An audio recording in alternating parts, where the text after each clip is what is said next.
Hello and welcome to the week's Gala. I'm Anastasia Kuravska. And I'm Blair Snyder. Today marks the first of the final 3 Kram episodes of the semester. Each of these episodes will be anchored by seniors. In school news, the end of the year is almost here, and you know what that means. It's a yearbook time. If you have not yet purchased your yearbook, do so before it's too late. You can get your yearbook by logging into payforit.net before May 1st. The cost is $75. Get your first before they sell out. Remember to get your tickets for prom and after prom. Prom tickets are $25 online and $35 at the door. After prom will be at the Summit this year with unlimited games, laser tag, bowling, pizza, and drinks. Tickets are $15 online and $20 at the door. Tomorrow is the last day to sign up for Beach Fast Volleyball. Get team sign up info to Mrs. Osborne now. A serious shout out to our state-winning Winter Guard team. They performed at this week's assembly in celebration of winning the Colorado State Championship. The fall assembly is on our KRAM YouTube channel if you missed the performance. Our first story is along those same lines as the KRAM brought home national and the state honors last week. Since we always bring a camera with us, it shouldn't be surprising that we filmed much of the National High School Journalism trip. On Saturday, April 9th, the Colorado Broadcaster Association's annual gala occurred. This is an event where journalists from across Colorado are recognized for their work. Every year, they recognize one high school for their Future Journalists Award. The gala was very fun. It was very fancy. When we first got in, we were kind of like, whoa, okay. But then once we got into the dining area, we're like, wow, this is a really cool experience, and we actually met some other broadcasters just from some news channels around Colorado, so it was really cool. So it was for Future Broadcasters Awards, so basically we just submitted a KRAM, just a full segment. KRAM won the award this year for the broadcast we released on September 30th. It was really cool that we got to walk on stage when they called our name, and so we got to shake hands with the, CBA people. We've won for the past, 7 or 8 years that it's been in as a competition for Rampart. So yeah, we're pretty dominant in that. Meanwhile, Mr. Mooring and Miss Bailey took a group of students to Los Angeles to compete on the national level, with over 300 high schools from 46 states competing. I competed in the broadcast feature segment, I think is what it's called.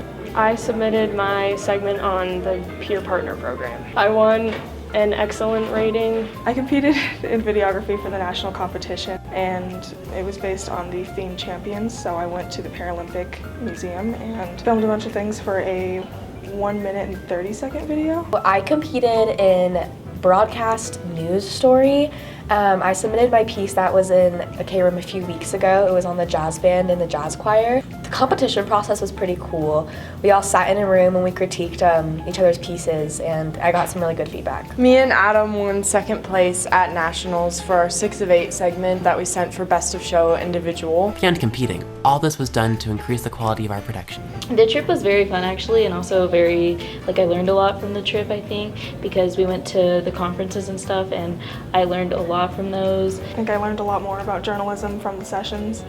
I learned a lot about interviewing and a lot about how to film correctly and all that kind of thing. I thought that all of the sessions that we went to really benefited all of us as a whole, and I think they're going to benefit the program later on. With KRAM placing first overall in broadcast news journalism, every member of the program should feel proud of their contributions. First place, our winner in broadcast news program. Woo! Go, go, go! It's always nice to bring home a little bit of bling from the national competition. Rampart recently had its first ever capping ceremony for the senior class. The event allows seniors to honor an important adult in their lives as we near graduation. The capping ceremony will hopefully become another RHS solid tradition. April 1st marked the first annual Rampart Senior Capping Ceremony. The event allowed our seniors to honor a trusted adult that helped them reach this important part in their lives. The reason why we are doing a senior capping ceremony here at Rampart on our campus instead of an event at a off-campus site like a hotel is because when we had to make the decision about logistics and planning this event, it was right in the height of COVID, and we needed to make some adjustments to our plans in order to meet the needs of our community and keep everyone safe. The capping ceremony begins with a catered dinner and then led on to the more important pieces of the event. We had some of the seniors, not all of them, but we gathered there and we had this nice barbecue dinner and we got to watch the senior video. We sat at a bunch of tables with our parents and watched our fellow classmates receive caps from a parent of their choosing. We let teachers read our dedication to our parents, and it was just an evening to celebrate seniors and their parents. Just listen to, I don't know, people be vulnerable with their parents and see that and recognize the efforts that everyone put in for their senior year. Most of the attendees found the night to be enjoyable and had a great addition for our RHS senior traditions. I liked it. I think the ceremony was very well done and emotional for some people. When you're up there, I don't know, there's like this moment you don't really think about anyone else except the person that is capping you. It was a little stressful, but it was overall nice to be capped in front of my friends and seeing them get capped as well. No, I think the evening went the way that it should have. I enjoyed it. Our seniors did have a few suggestions for the next year. I think if more people went, it could have been a little bit better, but it went by faster, so that was good. I think they could have had maybe like better desserts instead of just one cupcake. Other than that, I thought it was a very nice evening.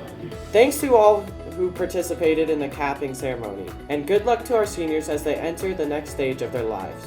This has been Paul Bennett reporting for Kram. Seniors, good luck as you enter the final week of your final semester in high school.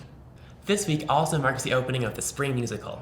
The theater and music department have been hard at work on the spring production of Guys and Dolls. The first performance is tonight. Rampart Theater is hosting its first full cast play since the pandemic has started. Kram wanted to dive in and see what this year's play is all about. We're doing the musical Guys and Dolls this year. It takes place in like the 40s, 50s era, and it's a musical about gambling and things that are happening in New York. It's such a good time.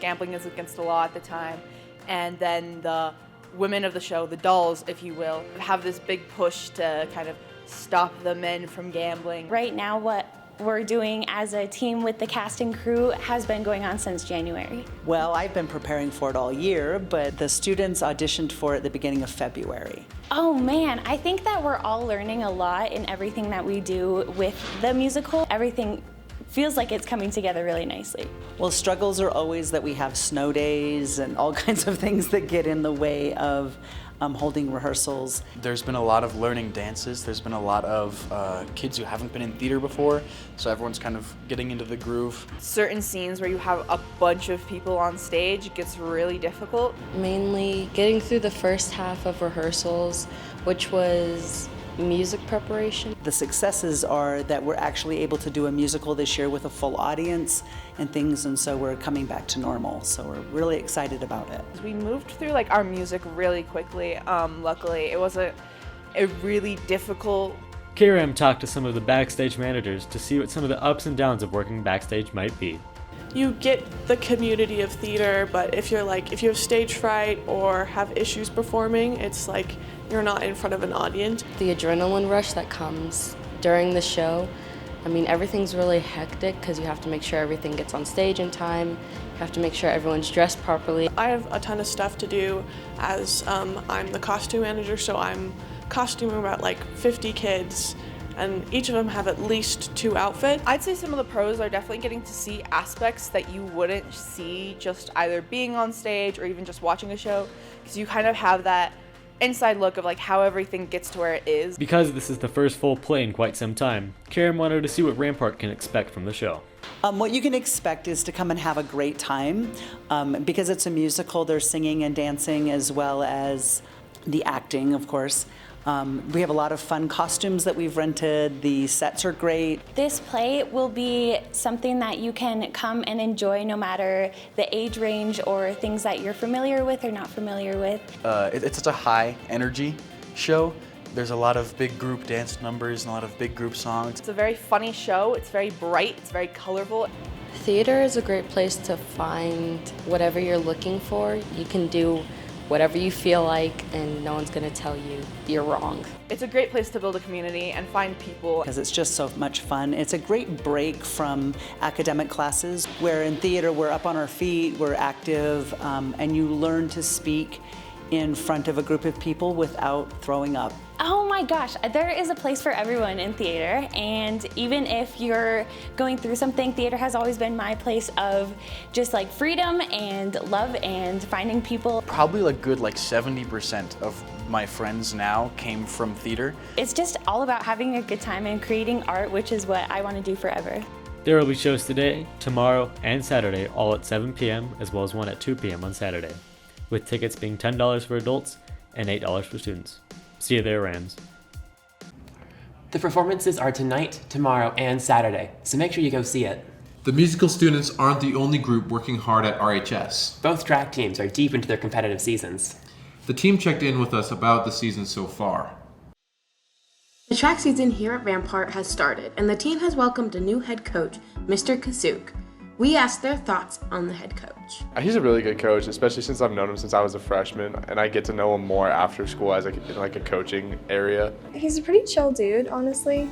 Kind of looks like the Lorax. He just gets things done without making it over the top. It feels great. I'm excited for this opportunity. I've been a head coach before, but this is the first time at Rampart, and getting cross country in the fall and then this in the spring. It's awesome to work with these different student athletes and see them outside of school. He's great. I love him. He's very energetic, makes practice a lot more fun. He's very knowledgeable too.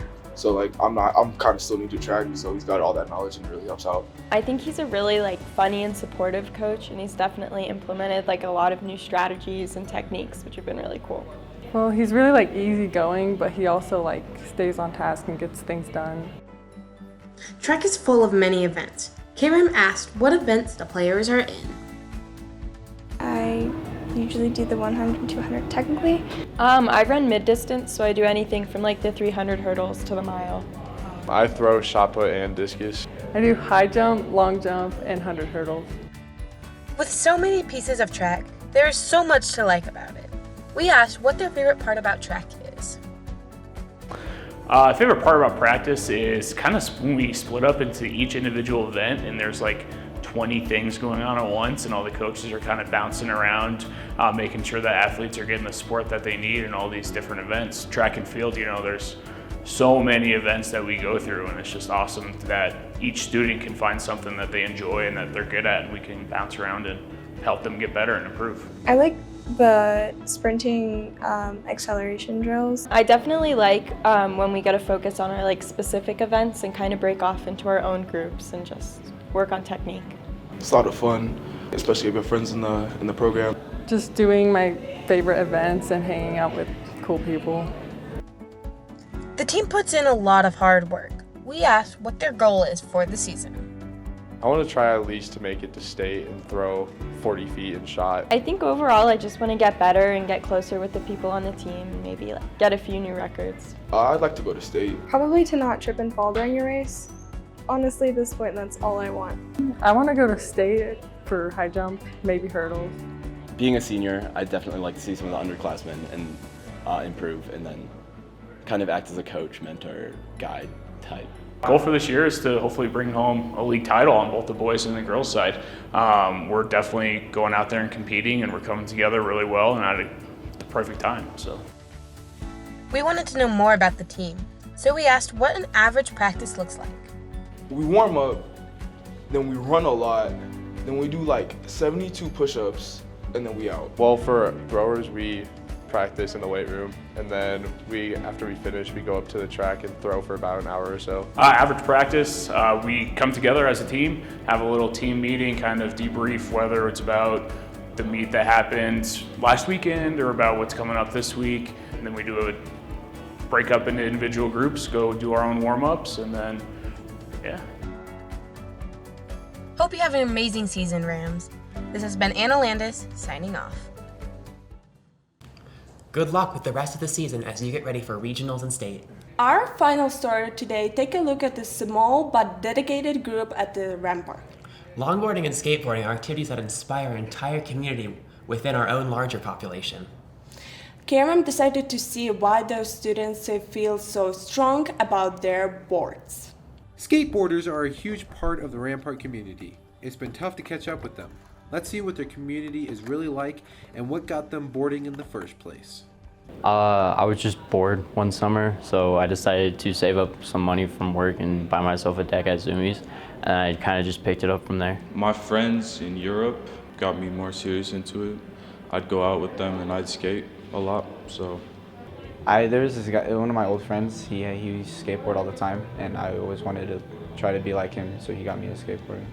Honestly, I don't know. I know that I was like 6, and I went to Walmart or something like that, and I seen a skateboard, and my dad was like, get it.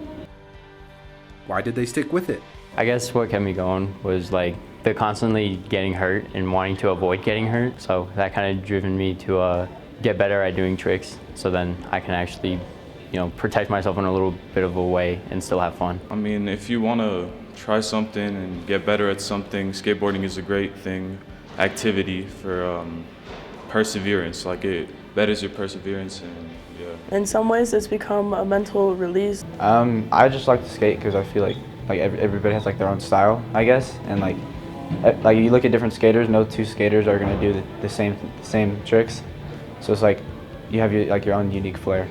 Here are some things that the skateboarding stereotype gets wrong. Usually, like, the stereotype with skateboarding is that people do dumb stuff. Skateboarders are portrayed as like thugs and like bad people.